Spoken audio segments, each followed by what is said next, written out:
Halo, teman-teman. Selamat datang di Cerita Putri. Hari ini, kita akan lanjutkan membahas part 2 alur drama Korea, Marry My Husband.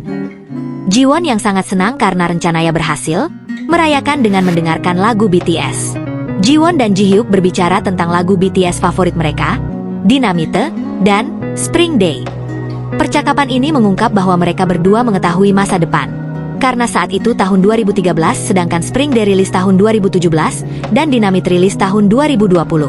Hal itu menandakan bahwa mereka memiliki hubungan yang lebih dalam dari yang terlihat. Jiwon dan Ji-hyuk sama-sama tahu masa depan. Jiwon yang menceritakan rencananya kepada Ji-hyuk tentang kehidupannya di masa depan, dan di masa ini ia akan membalas dendam pada Minhwa dan Sumin. Mereka berdiskusi tentang rencana Jiwon untuk membuat Minhwa dan Sumin menikah, serta bagaimana mereka bisa mengubah takdir yang sebelumnya tragis. Mereka kemudian pergi ke apartemen Ji-hyuk, di mana Jiwon bertemu dengan kucing peliharaan Ji-hyuk yang langsung akrab dengannya. Di sini, Jiwon menjelaskan prinsip pertukaran setara yang mengatur kesempatan kedua dalam hidupnya. Ji-hyuk menyadari bahwa untuk menyelamatkan Jiwon, seseorang harus menggantikan posisinya. Namun ia tidak memberitahukan bahwa dalam kehidupan sebelumnya, dialah yang meninggal. Keesokan harinya, di kantor, muncul Lee Seok-jun, sekretaris kakek Ji-hyuk, yang datang untuk menyelidiki masalah proyek Milk Kid. Kedatangannya membuat Ji-hyuk khawatir, karena ia tahu bahwa Seok-jun dikirim oleh kakeknya untuk mengawasi hubungannya dengan Jiwon. Seok-jun memutuskan bahwa proyek Milk Kid akan dipimpin oleh Joran, meskipun Jiwon tetap menjadi anggota tim. Sementara itu, Minhwa dan Sumin semakin dekat. Mereka bersemangat untuk bekerja sama dalam proyek Milk Kid dan merencanakan retreat perusahaan di waktu yang akan datang. Setelah bekerja, Ji-hyuk pergi ke sungai dan memikirkan semua yang telah dia pelajari, terutama fakta bahwa kematiannya tidak dapat dihindari kecuali seseorang mati sebagai gantinya. Dia kemudian bertemu dengan Enho di restorannya dan mengajukan pertanyaan untuk memastikan dia bukan orang dari masa depan juga. Ketika dia mabuk dan pingsan, Enho menelepon Hu Yeon. Dia tiba untuk membantu, dan Enho mengenalinya sebagai teman Jiwon. Di rumah, Jiwon mencoba menelepon Ji-hyuk tetapi tidak bisa. Keesokan harinya, Ji-hyuk dipanggil untuk berbicara dengan kakeknya. Kakeknya telah setuju untuk membatalkan pernikahan Ji-hyuk dengan seorang wanita bernama Yura. Ketika kakeknya minta untuk bertemu dengan Jiwon, Ji-hyuk tidak setuju. Dia kemudian pergi, bertekad untuk memastikan kebahagiaan Jiwon. Di kantor, orang-orang membicarakan nilai saham Roy Gental yang meningkat.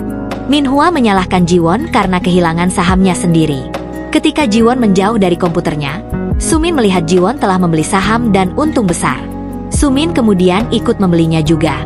Minhwa yang sedang tak punya uang membujuk Jiwon untuk meminjamkan uang. Jiwon setuju. Di akhir pekan Minhwa bahkan mengajak Sumin untuk pergi piknik bersama Jiwon, dengan tujuan mendekati Sumin tanpa sepengetahuan Jiwon. Saat piknik, Jiwon menerima telepon mendadak dan meninggalkan Minhwa dan Sumin berdua.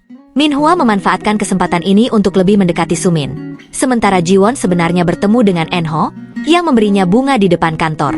Ji-hyuk melihat pertemuan ini dan merasa cemburu, namun tidak mengungkapkannya.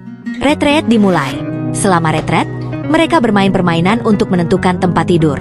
Jiwon berusaha mendapatkan bendera yang tersembunyi di sungai, namun hampir tenggelam. Ji-hyuk datang tepat waktu untuk menyelamatkannya dan menegurnya karena tidak meminta bantuan. Jiwon menjelaskan bahwa ia ingin melakukan semuanya sendiri untuk membedakan dirinya dari Sumin. Ji-hyuk kemudian menyatakan bahwa ia ingin menjadi tanah yang kokoh bagi Jiwon, menunjukkan keinginannya untuk selalu mendukung dan melindunginya. Jiwon, yang sedang tidak enak badan setelah hampir tenggelam, merenungkan pernyataan Ji-hyuk yang ingin menjadi tanah yang kokoh baginya.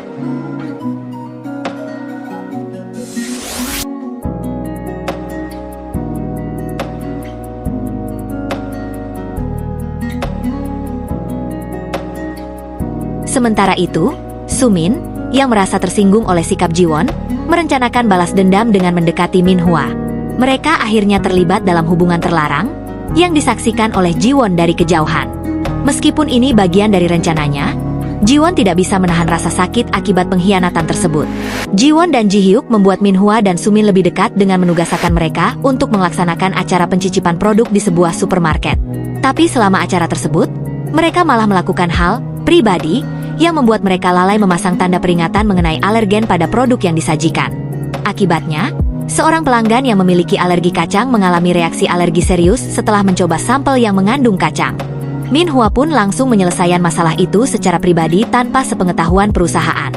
Selanjutnya, Minhua, yang menghadapi masalah keuangan akibat investasi buruk, ia memutuskan untuk mempercepat rencananya menikahi Jiwon demi mendapatkan bantuan finansial dari orang tuanya. Dia mengatur lamaran mewah dengan bantuan teknologi drone, yang sebenarnya diatur oleh Ji Hyuk untuk membahagiakan Jiwon. Jiwon menerima lamaran tersebut, sambil berharap bahwa tindakan ini akan memicu Sumin untuk lebih berusaha merebut Minhua darinya, sesuai dengan rencananya untuk mengubah takdirnya. Jiwon sengaja membuat Minhua mengeluarkan banyak uang untuk membeli pakaian dan aksesori mewah sebagai persiapan pertemuan dengan orang tua Minhua. Jiwon ingin menunjukkan kepada Minhua betapa menyusahkan menjadi tunangannya. Saat pertemuan dengan orang tua Minhua berlangsung, Jiwon datang terlambat dan mengenakan pakaian yang mencolok, yang membuat ibu Minhua tidak senang. Selama makan malam, ibu Minhua memberikan daftar tugas rumah tangga yang harus dilakukan Jiwon setelah menikah, termasuk merawat keluarga, memasak, dan membersihkan rumah. Jiwon awalnya setuju, tetapi marah ketika ibu Minhua menghina ayahnya. Dia pun membatalkan pertunangan mereka dan meninggalkan restoran setelah sukses membanting Minhua.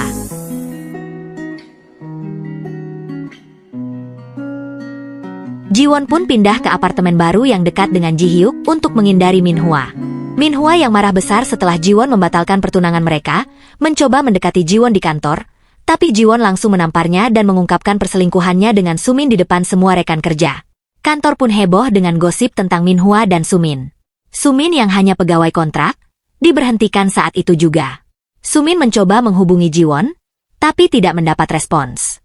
Sumin kemudian menulis surat palsu atas nama Jiwon untuk pelanggan yang sebelumnya mengalami reaksi alergi terhadap produk mereka, berusaha menjebak Jiwon. Namun, Jiwon segera menyadari bahwa itu adalah ulah Sumin dan membongkarnya di depan umum. Sumin sangat terpojok mengaku hamil dan meminta maaf kepada Jiwon.